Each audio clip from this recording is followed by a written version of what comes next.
All right, you can be seated. Thank you for being here today. And if I've not met you before, my name is Bob, and I'm one of the pastors here. Lots of you are watching us online. And for those of you who are watching online from faraway places, it's a rainy day in North Carolina, but we like it like that. And we're not discouraged or deterred. Several years ago, a friend gave me this fascinating piece of pottery, because when you turn it around, it's got a whole bunch of cracks. This is what she wrote in the note that accompanied the gift. Bob, I want you to have this pot as a reminder that it represents what's happened in my life here at SMC. My story is that I came broken and messy and probably messed up. And God started my redemptive journey toward recovery. Now listen carefully.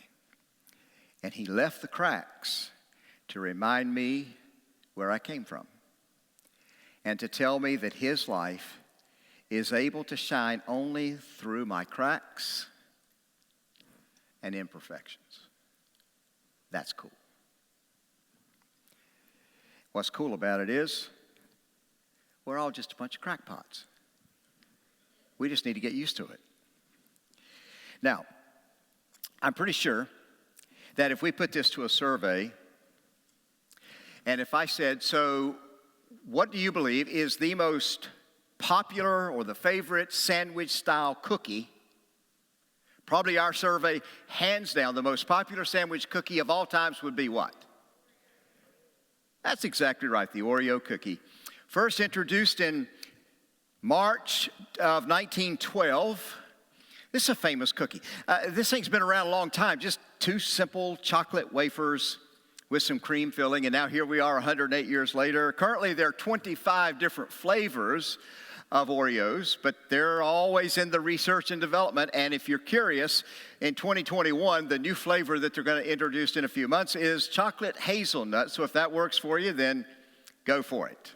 40 billion of these cookies are produced every single year. It's absolutely amazing. Now, the question that everybody always wants to know is, and raise your hand, did you pull the cookie apart and eat the cream filling before you ate the rest of the cookie? Yeah, some of y'all like that. So you are now forever called a separator. Second question. How many of you dipped, either in a glass of cold milk or maybe even a cup of hot coffee, also known as a dipper? So we got some separators and some dippers. I was never a separator or a dipper. I mean, we're talking about a boring childhood. No kidding. Now, I know those of you who know my brother preaches here every now and then. I bet you know which he was. He used to open up the cookie, lick the icing off, because he knew I like the outside the best. He would lick the icing, the filling off, and then he would hand me So I had to teach him how to scrape the thing off with a knife so that, anyway, it's just a little brother thing. But, so why would we talk about Oreo cookies? Because, let me tell you, I'm going to introduce you to one of the great sandwich stories ever. There's a story sandwiched between two stories. And this time, we're going to eat the whole cookie. I'm going to introduce you to the whole thing. So let's pray and then we'll dive in. So Jesus, we come before you in this time. We're excited. We get to open up your word and we get to listen, and maybe we'll hear your voice. We've been singing today how we've been expressing ourselves, our confession of our need for you. There are parts of us that are discouraged. Some of us come hopeful. There would be at least some who are dialed into this service who are struggling, maybe more than they used to. We confess that sometimes we are worried and we're irritated and maybe a little more angry and frustrated than ever before. But remind us today that you're not surprised. Nothing catches you off guard. Could it be that maybe you're looking in on this difficult season and you're going to call all of us to something new? You're going to call us to a redemptive, life-changing plan. So use our time together today to prepare us for what is coming. that we can't see. Maybe the next chapter of life, and I'm asking you to favor us. Would you favor us, God? We ask in Jesus' name. Amen. We're going to be in Mark chapter 5. Now, let me give you kind of a historical, a little bit of a geographical context. Jesus has been spending quite a bit of time in a large region just to the east of the Jordan River. Now, here's a map of it's northern Israel, really. This is Capernaum, right there on the shore, northwest shore of the Sea of Galilee. And for several weeks, Jesus has been spending time in this dark area. It's called the Decapolis. Decapolis meaning that there were 10 cities divided in this region. And these were almost all Greek people. So they were Gentiles, like us. So here's Jesus reaching out across the border of a Gentile region. I think it was just kind of his way of saying to his men that, kind of showing his hand to say, hey, look, I didn't come just for Jewish people, but I've come for the whole world. So he starts crisscrossing these ethnic and cultural boundaries. So he spent a good bit of time here in the Decapolis. Some crazy things happened. Don't have time to talk about that. And this is where we're going to see this. Now we're going to start to see this sandwich of a story in Mark chapter 5. Jesus got into the boat again and went to the other side of the lake. So he's in the Decapolis, gets in a boat, travels back to Capernaum, where a large crowd gathered around him on the shore. Then a leader of the local synagogue, whose name was Jalrus, arrived. Now, Jalrus was a big deal in this small community of Capernaum. He was one of the leaders in the Jewish faith community. He was not a rabbi. I think it was probably like he would be, we might call him today the chairman of the board of directors in a church, chairman of the board. His responsibility was to select the person each week to read the scriptures in the service, and also then he would select the rabbi that was going to be designated to be the preacher of the week. When Jairus saw Jesus, he fell at his feet, pleading fervently with him. My little daughter is dying, he said. Please come and lay your hands on her, heal her so she can live. Now notice that he comes with great humility, and he demonstrates immediately this respectful posture. The guy's down on his face in front of Jesus. Please, Rabbi, please. My daughter, she's really sick. You got to help me. Some of us we have that, we can kind of get in touch with that feeling of desperation and urgency. Jesus, you got to hurry. This is a big deal. Jesus went with him, and a large crowd followed and pressed around Jesus. Now get the picture. Jesus is moving kind of with this herd, this large crowd of people. There are no physical distancing requirements or anything of the kind. And suddenly Jesus gets a sense that something has happened. He feels something. Mark describes a moment like this. A woman in the crowd had suffered 12 years with constant bleeding. She had suffered a great deal from many doctors, and over the years had spent everything she had to pay them, but she had gotten no better. In fact, she had gotten worse.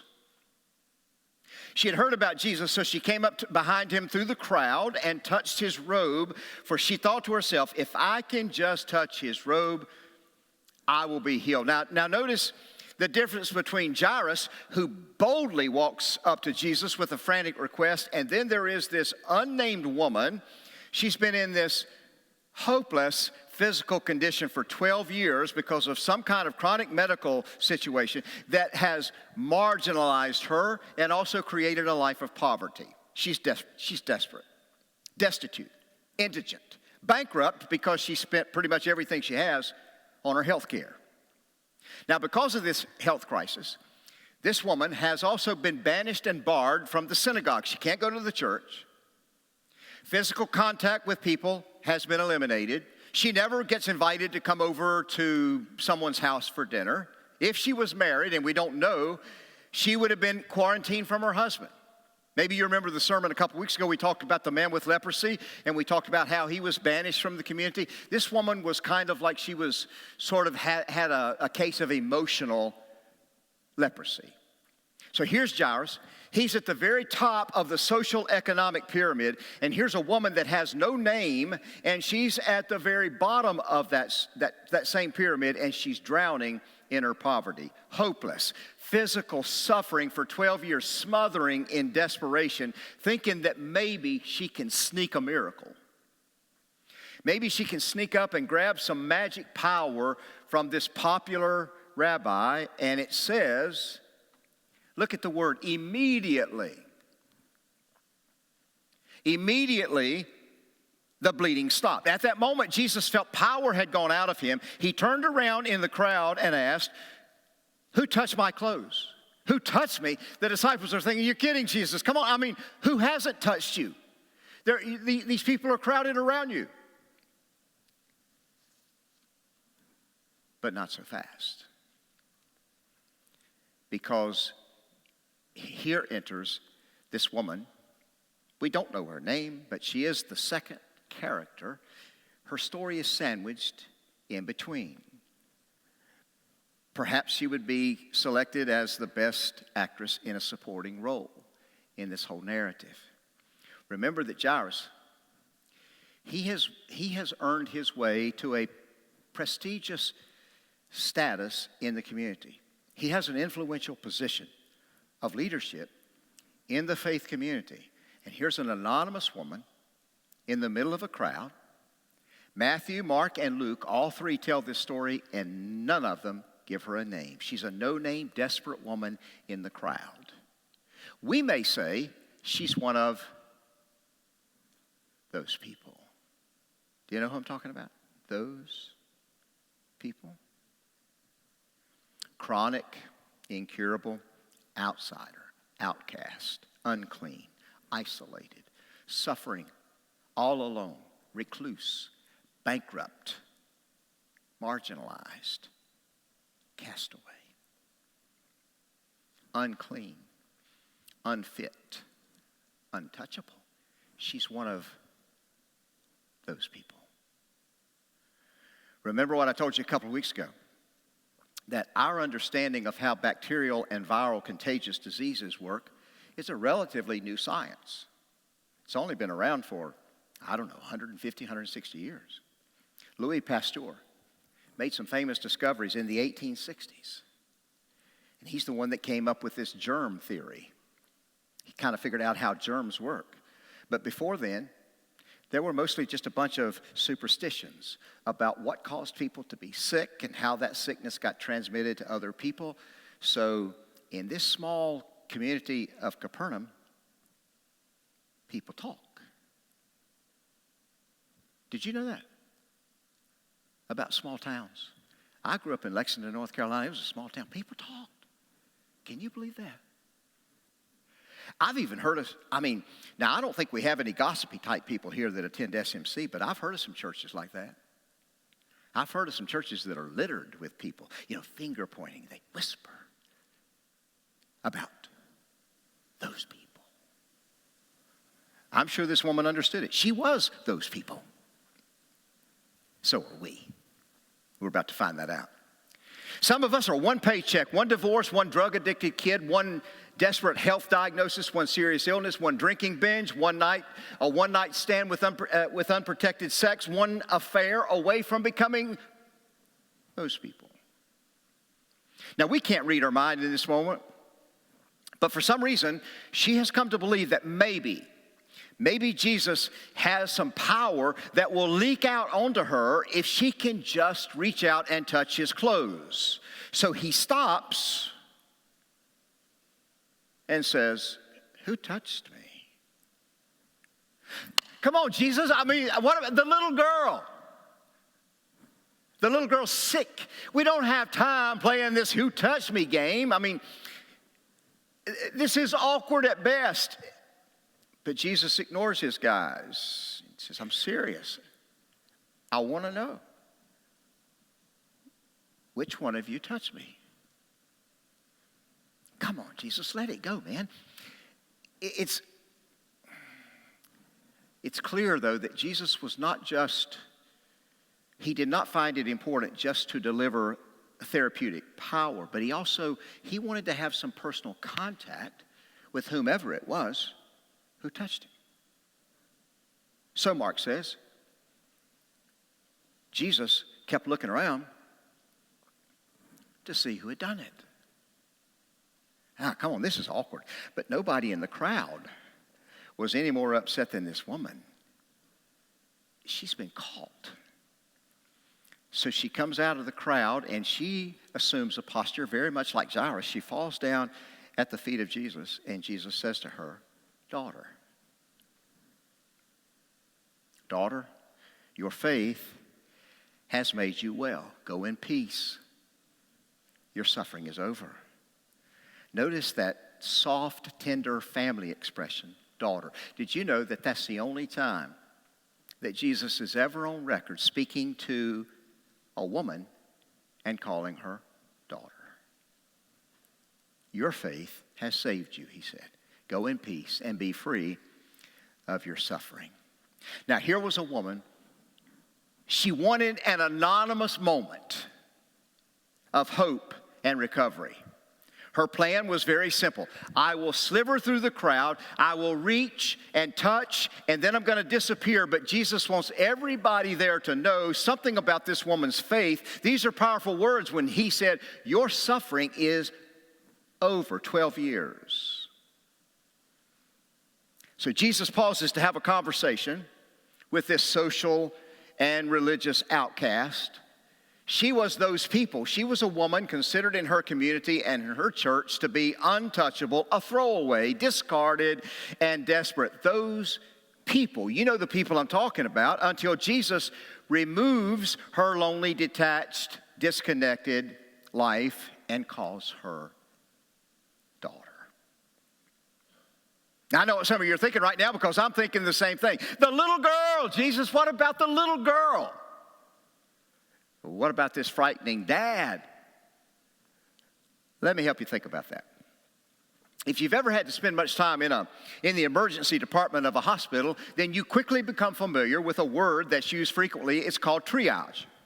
It's when staff members they're able to assess a patient, and that patient is then evaluated and typically assigned a treatment priority. And usually there are 3 classifications. There is emergent, which means this person is in some serious danger. It might be a heart attack, stroke, head injury, gunshot wound, significant loss of blood. The second level is called urgent, and this means something like serious respiratory issues, maybe it's intense abdominal pain, a kidney stone, some serious accident. And then you've got the not urgent, which are things like sore throat, cough, a fever, maybe you've cut yourself and you need a few stitches. Triage.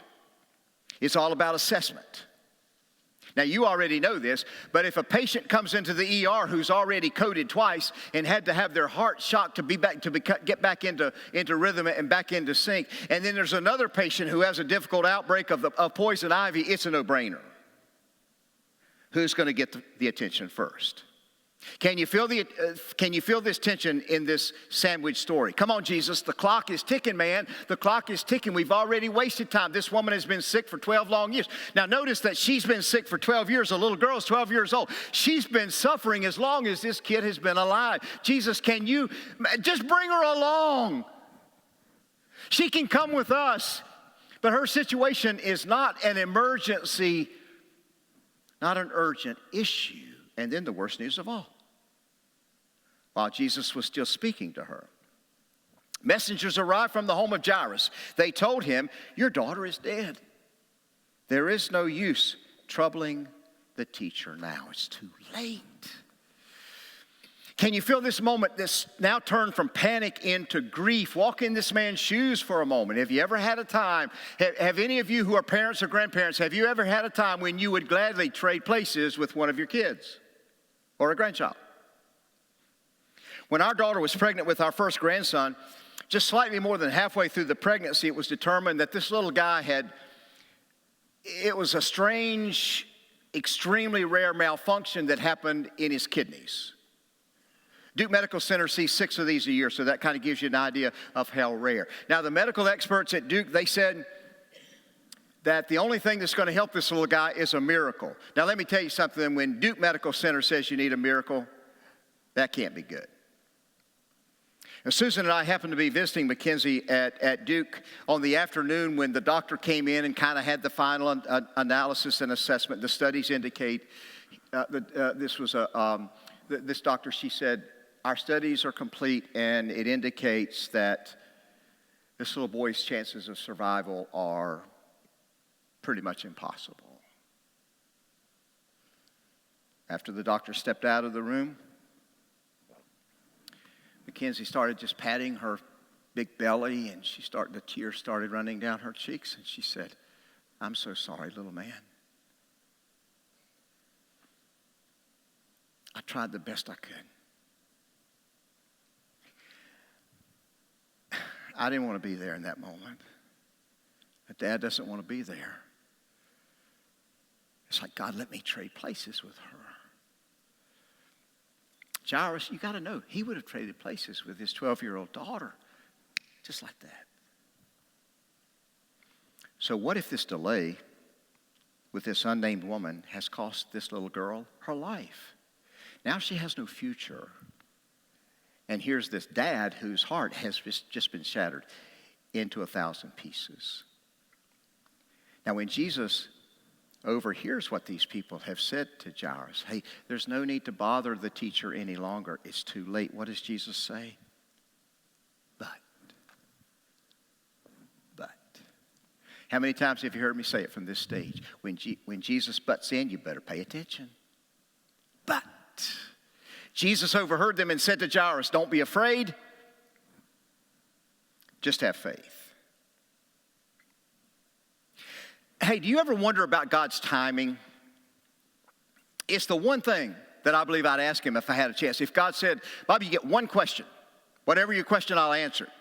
I think I would say, "Bob, why is your timing and my timing almost never in sync?" For example, some of y'all know what it's like for your timing not to be the same as the person you're dating or the person that you wish you could date. How many times has your timing not been synced up with your spouse or your kids' activities, or maybe it's an issue with a teenager or your boss? Even that distracted person at the intersection on your way to church today who, for whatever reason, didn't realize that the light had turned green. Let me say this. So, as you know, we're not able to have a kids program right now, at least on Sunday morning. Soon. I'm hearing soon, and maybe very soon. But back when we did, some of y'all remember this? Was there anybody in here who ever would get in the car on a Sunday morning and you would sit there and just thump the steering wheel like, what is taking you people so long? Timing. Why are you so slow? So let's just say it out loud. I'm going to make it real easy for you. I'm going to say this for you. In the final analysis, the only person who really matters is you. So go ahead. Just tell the person you're sitting beside, "Bob's right. Pay attention. It's all about me." Go ahead. Just say, "It's me. My timing is the only one that matters." Am I the only person who's ever said to Jesus, Come on, man, you got to hurry up." Jesus said to Jalrus, "Don't worry. Just have faith." Now, in my mind's eye, I see Jesus taking Jalrus by the shoulders, and he just lovingly says, Look at me, Jalrus. I know what you need. I've got this. I've got it. I will walk with you through this. About 25 years ago, I was serving with a group of community leaders here in Burlington, and we were working toward the creation of a hospice for Burlington and Alamance County. We'd conducted a number of studies and surveys and had conversations, and we were trying to talk to other hospices all around the country, really, and we were trying to get a grip on best practices and what our next steps may be.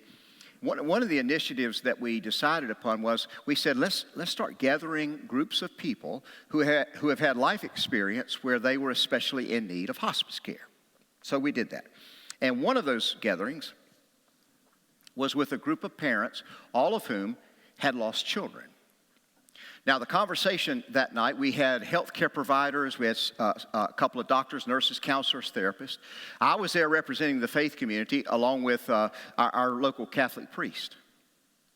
Now, this is quite a few years before Susan and I experienced the tragedy of losing a child. So I'm sitting there that night, and I'm all ears, and I'm trying to hear these people's pain. And there was kind of a common agreement among everybody, the parents for sure, but also all the professionals in the room, that losing a child, regardless of the reason or the age, is probably the worst nightmare in a parent's life.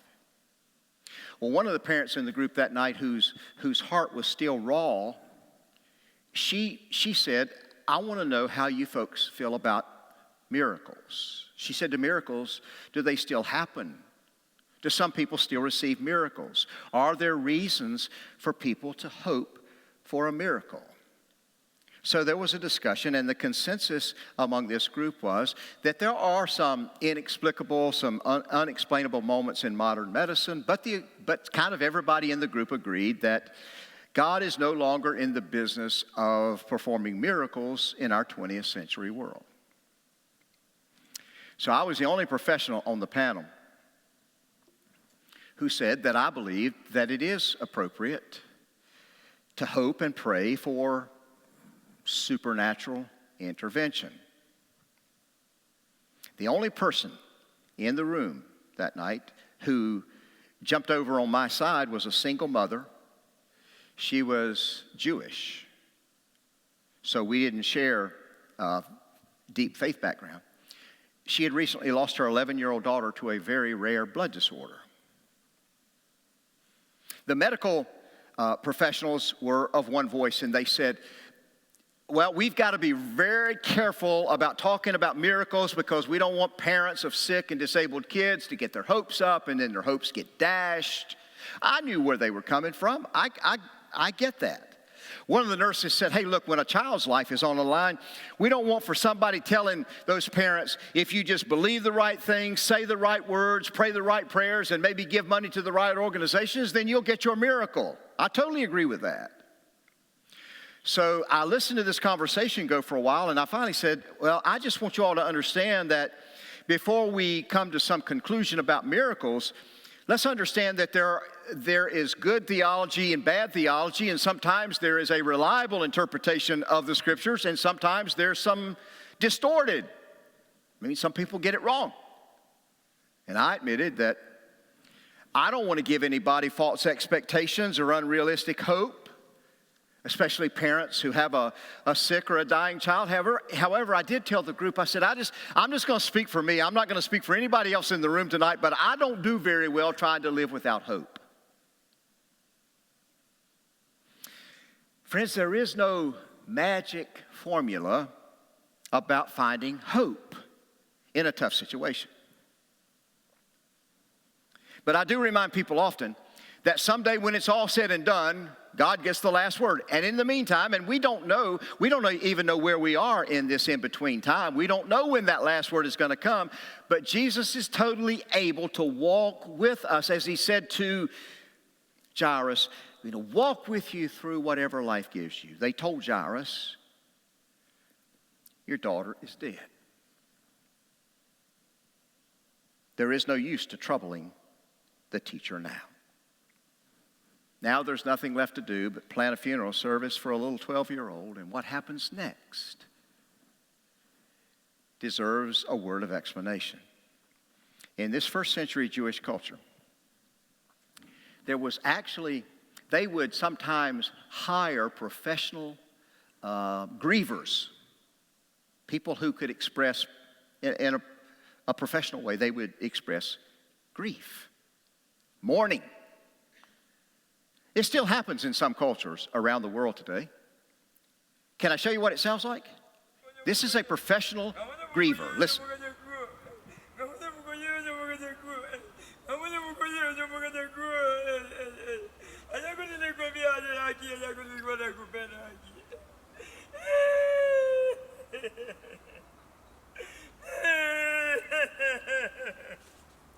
Mark says when they came to the house of Jalrus, the synagogue leader, Jesus found many people there making lots of noise and crying loudly. Watch this now. Jesus walks right into that moment. Jesus went inside and said, "Why all this commotion and weeping? The child isn't dead. She's only asleep. He's speaking symbolically, sort of a figure of speech. They began making fun of Jesus, so he threw them out of the house. Well, you go, Jesus. I would love to have been there that moment when Jesus threw all of them out. Just get out. And now the unthinkable. Jesus reaches out his hand, touches the body of this dead girl. Now, I mentioned this to you a couple of weeks ago, but in their Jewish tradition, if you lay your hands on a dead body, for example, the two guys that took Jesus to bury him, Joseph of Arimathea and Nicodemus, once you touch a dead body, you are now declared unclean. You would have to go through a pretty serious purification, all the customs and the rituals, including a lengthy season of quarantine. But Jesus doesn't think twice about reaching out his hands. Holding her hand, Jesus said to her, Talitha cum. He's speaking in his native language, Aramaic, Talitha cum, which means little girl, get up. He takes her by the hand. He speaks with the same authority that he demonstrated a few weeks ago in this series when he spoke to a storm one day and dealt with that. And then 2 weeks ago when he dealt with he touched a man with leprosy. And this time, his heart it's sort of a tender moment. And he says, little girl, get up. And the craziest thing ever. She does. And the little girl who was 12 years old, immediately, there's that word again. We saw that a while ago, you remember? Immediately the woman was cured. Immediately she stood up and walked around. They were overwhelmed and totally amazed. You think? And then Jesus gives a clear direction, which would have been awkward at best. Jesus gave them strict orders not to tell anyone what had happened. Shh, let's just keep this between ourselves. I've already got a lot of ministry demands, and if people start finding out some of these things, if they find out that I've got some unusual power, there's no telling what kind of demands. I won't have the capacity to keep up.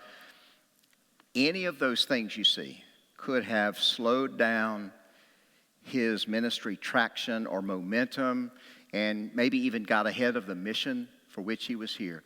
And then you gotta love the practical. Sometimes the Bible writers, they just kind of get right down to the very most practical word. Then Jesus told them to give her something to eat. Get this kid something to eat. I get that. I don't know about you, but y'all remember the last time you had a 24-hour stomach virus and you lost a bunch of stuff? Y'all remember that? Well, when you kind of got that out of your system, what did you wanted something to eat. You wanted, give me something to drink, and that's the abrupt ending of the story. That's it.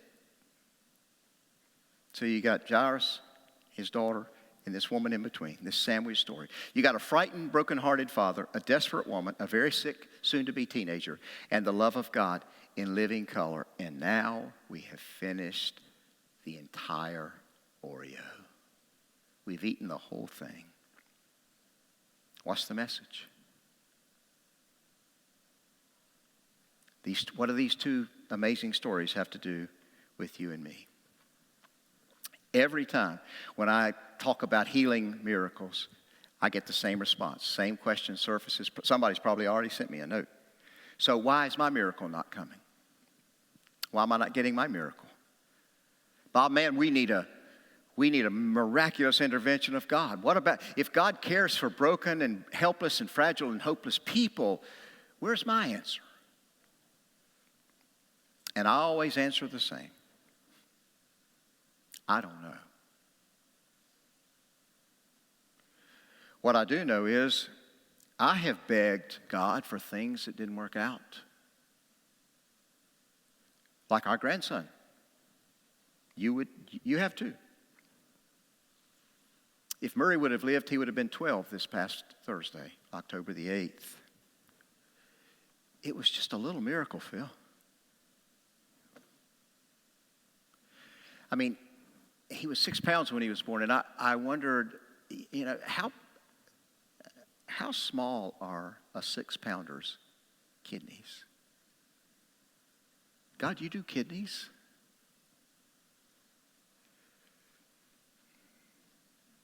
What part of this little boy's future did we miss out on? Was he destined to make a difference with his life? I'd like to dream so, but if God would have answered that prayer, then we would not know our grandson, Eli. Now, if you can figure that out, then you ought to write a book about it, because that's way over my pay grade. Some of this I probably will never understand until eternity. But then, every now and then people will say to me, well, when I get to heaven, this is what I'm going to ask God. Well, if everything that we believe about heaven is true, then when we get there, the answer to our hard questions isn't going to matter anyway. So, oh well. I know somebody's listening to me, or maybe one of you are watching online, and you're saying, Bob, that is a big cop-out. And maybe you're right. So instead of me speculating anymore, let me tell you about what I do know. I might not get a restoration like this woman, and I might not get a resuscitation like this father, but someday I get a resurrection. I'm just going to let that hang here for a moment, because the preacher used to get a reaction when he would say something like that. And that's better, because you see, restored and resuscitated people eventually die. Resurrected people live forever. But what about now? What about now? Do we just suck it up and deal with it? Bob, what about this sickness, this lost job, this diagnosis, this divorce, this busted career, this failure, this careless decision, this DWI? What about now?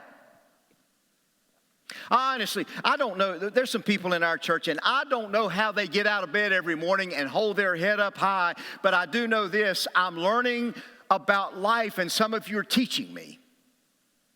I've watched people in this church refuse to give up on the goodness of God in the middle of a Category 5 storm, and I have been stopped in my tracks when I've watched their courage and their relentless devotion. I've walked beside hundreds of people over these past decades, and so many of you have taught me how to stay the course and how to face up to some of life's great challenges, and I've been encouraged. Some of you have encouraged me and others to take another step, and then once we take that step, take one more. I've seen some of you lean into God, like JT was singing a minute ago, lean into the goodness of God in a season of injustice and unfairness. And sometimes I shake my head and I wonder, how in the world do these people do this? And I've watched Jesus move in a little closer to you, and with outstretched arms, he reaches out and picks you up out of your darkness, and I'm still marveled about that. You know what? God could have looked at this planet a long time ago with our sin and depravity, our darkness, immorality, decadence, anger, the evil, just the plain wrong that we see going on in this world. And God could have said, hey, look, I'm just telling you, you're on the winning side. Just wait around. Don't lose heart. We're going to win in the end. Good luck. God could have done that. But God made a decision 2,000 years ago that he would come into this world and experience everything. So take a closer look at the life of Jesus, and what you'll see is that he didn't dodge anything. I hate to break this news to you, but we're only 6 or 7 weeks away from the launch of the 2020 Christmas season. It's only 6 or 7 weeks away. And in about a month and a half, we're going to start talking about the incarnation again, which means in the flesh, God in the flesh, that Jesus came into this world. He was born of a human mother, and for 30-some years, he experienced everything that we do, so that nobody could ever look at God and say, God, what do you know? What do you know about my pain, my disappointment, my grief, and my broken heart? What do you know about my discouragement and fear, my desperation, and my brokenness? On the last night of Jesus' life, he's just outside the city of Jerusalem. It's a short walk. He's in a grove of olive trees, and he's on his face before God, and he's begging, he's pleading with the Father. Can we come up with a redemptive plan that does not include the cross? Papa, come on, please, Papa, is there something else? But the very next day, Jesus is going to hang on a cross and feel the abandonment of the Father for the first and only time. Well, Bob, that's right. I understand that, but that doesn't take my pain away, and I know that. And it doesn't take mine away either. But you know what it does do? It means to me in between time, the story's not over. My story or yours? Jalrus was thinking, Jesus, it's too late.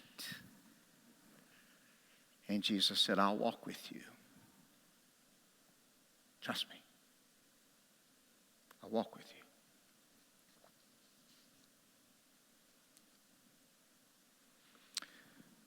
I've watched God do things that would defy reason.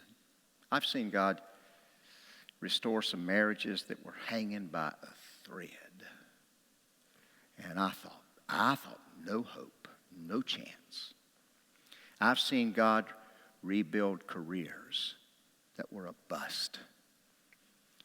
I've seen God help hopeless addicts and alcoholics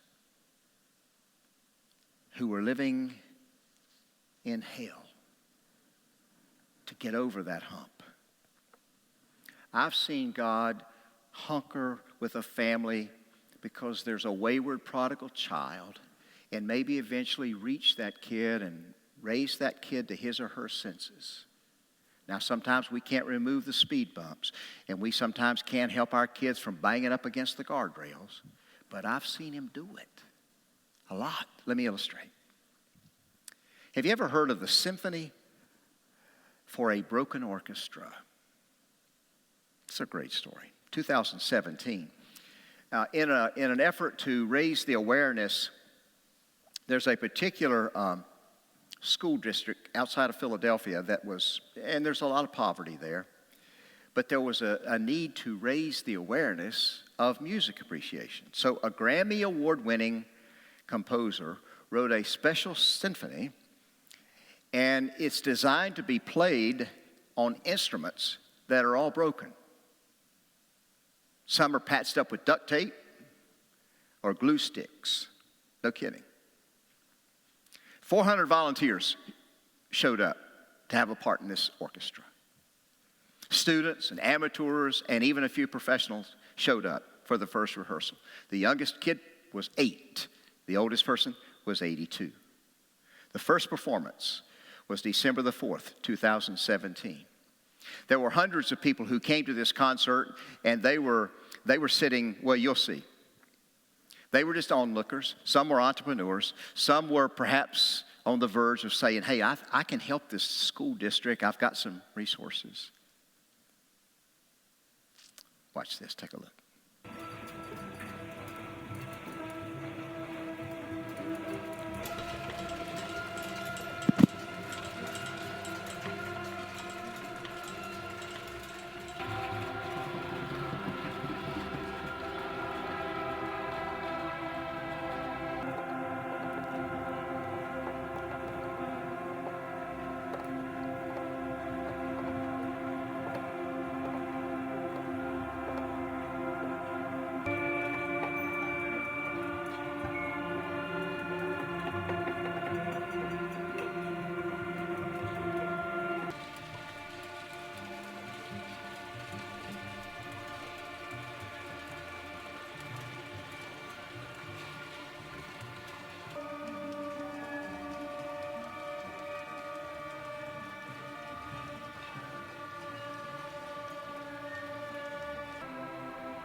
Let me tell you what, when I first saw that, I'm not kidding you, Phil. I watched that video and I said, that's me. That's my story. That's my crackpot story. It's your story. It's our story. It's God's story.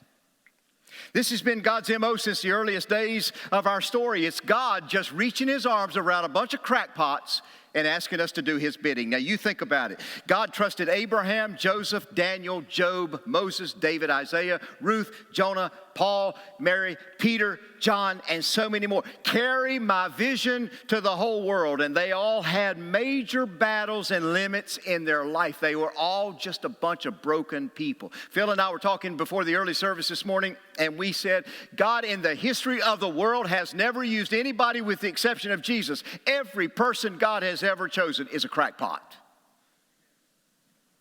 is a busted up person. Lessons that we learn through a season of pain and failure and disappointment are never without purpose. Sometimes our suffering bends us. Once in a while it breaks us. But every now and then what I see in people is that it breaks us open to the God who says, I'm walking with you. God is in the business of redeeming what's broken. And he's an absolute specialist. Sometimes it's just the power of God to restore a shattered heart. Seems impossible to me. Hey, look, if you don't believe God can restore a heart that's fractured into a thousand pieces, come talk to me sometime. I'll show you how it works.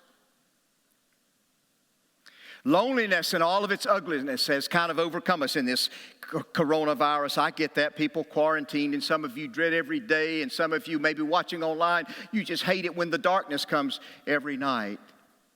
There's a lot of anger and frustration and rage, and it's leaving broken hearts all over the place. Some of the people in our church are facing a chronic illness, and they'll deal with that pain and that difficulty till they go to heaven. They've prayed and prayed, and sometimes they feel prayed out. And all we can say to them, Phil, sometimes is, can you hang on just a little bit longer? Let me tell you about this church. You want to know something about St. Mark's Church? The chances of you going through something that somebody in this church has not already passed through is almost impossible. Somebody's been down that road, so don't give up. God has not abandoned this world, not in all of its shattered, with all of its shattered pieces. God is not done with us, even though we sometimes walk away. God is in the business of using a bunch of broken instruments. Wake up to our responsibility and stand in the face of whatever and wherever we see darkness and just shine light through the cracks. Maybe it was no coincidence that over the past, 4 or 5 weeks, there were 3 popular magazines. You probably saw this, but they came out with their annual list, the top 100. Y'all seen those? Like the top 100 most influential people in America, the most powerful, 100 of the most powerful CEOs in the country, the 100 largest churches. Well, every time when I see those and I flip through one, I'll hand one to Susan and I'll say, well, check and just see. Check and see if I'm in there this time. And it's the same answer every time.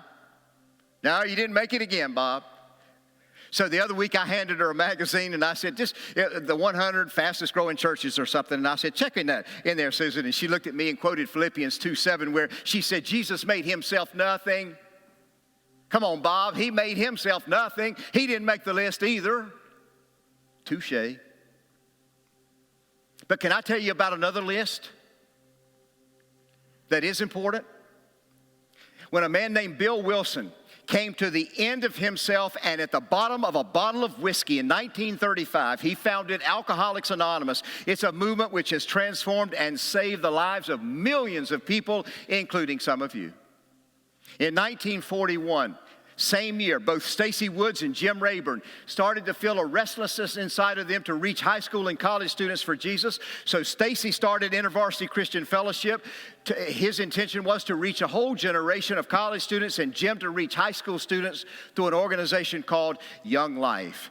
In 1950, an obscure Catholic nun, Mother Teresa, was so inspired that she created a group that she called the Missionaries of Charity, and they provide assistance to the poorest of the poorest of the poor people around the world. In 1950, Bob Pierce wrote in the flyleaf of his Bible these words, "Let my heart be broken by the things that break the heart of God." And that moment led Bob to create World Vision, which delivers humanitarian assistance around the world. In 1973, Marlene Seidel created an organization for young mothers. It's called Mothers of Preschoolers, better known as MOPS, to give these moms an opportunity to find some breathing room and to better equip them for the responsibility of influencing the next generation. I wouldn't be surprised if there's not a mom or two in this room right now or watching online, and you have your sanity has probably been restored through MOPS. In 1979, Chuck Colson, he used his own prison experience. He was a victim or convicted in the Watergate scandal, and he was so inspired in his time in prison that he formed Prison Fellowship. It's a strong Christian movement designed to help prisoners to understand the embrace of Jesus. In the mid-1850s, God reached out to a pastor, George Welker. He was a pastor of a small country church about 8 miles from here, Brick Church. And God inspired Mr. Welker to start a new church in this community. And on January the 13th, 1855, Dr. Welker met with 31 people, and they all signed the charter. I've seen it, to launch SMC, and we know the history. After I decided that I would answer full-time ministry, this has been, well, let's just say it's been a long time ago. I wrote inside the cover of my Bible one word: urgent. And I'll tell you, for ever since 1974, that's officially when I started ministry, I've been urging people to consider following Jesus. George Welker, Bob Pierce, Bill Wilson, Stacy Woods, Jim Rayburn, Mother Teresa, Marlene Seidel, Chuck Colson, Bob Disher, you, and millions of other people, all broken. Do you know what we all have in common? We are broken. We are a bunch of crackpots, but all devoted to doing what we can to make a difference, allowing God to take our deficits, our defects, our shortcomings, and our limitations, and transform them so that His preferred future can become a reality. And you know why? You know why He does it that way? So that He gets the credit. He uses a bunch of cracked up people so He gets the credit. So what's your story? What if God is speaking across this church and saying, come on now, it's time. I'm not done. What if God is saying, I'm not done? You got to get up and get going. 3,400 years ago, Moses was speaking to a whole group of Hebrew people. What a great leadership moment in Deuteronomy 31 when Moses said to the group, be strong and courageous. Do not be afraid, because the Lord your God will personally go ahead of you. He will never leave you nor abandon you. That is how we live with hope, everybody. And that, my friends, is the whole cookie. That's the whole story. To Jesus be the glory now and forever. Amen. Pastor Phil, come and wrap us up. Love you, SMC.